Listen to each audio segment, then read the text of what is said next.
Tak já vás moc hezky zdravím a dnes je svátek Šavuot, neboli svátek týdnu, který přichází 50 dnů po svátku Pesach. A tady na tento svátek týdnu se čte Megilat Rut, kniha Rut, což je příběh velice jedinečného ženského přátelství nebo nějaké soudržnosti, tak jak je to vlastně čteno. Já bych se s váma chtěla podělit o tom, jak jsem to dneska četla se studujícím. Já se vždycky snažím, pokud připadá nějaký svátek, tak vždycky na úrovni těch studujících, tak přečíst nějaký ten verš nebo veršů z toho Tanachu. A dnes jsme teda se dobrali ke knize Rut.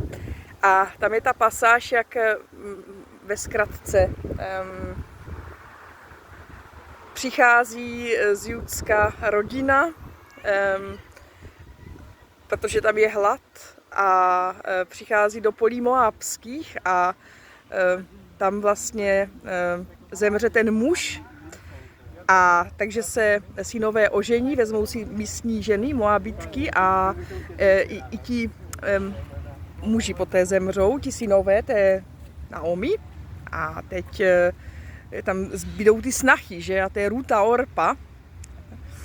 A jak tedy ona jim potom říká, no jako vraťte se, moje dcery, jo, vraťte se ke svému lidu a ke svým bohům.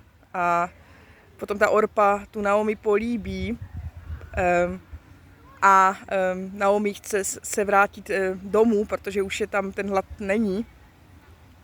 A ta Rut jí říká, ne, já půjdu s tebou, a jakože kamkoliv, kam půjdeš, já jdu, a kdekoliv budeš nocovat, budu nocovat já.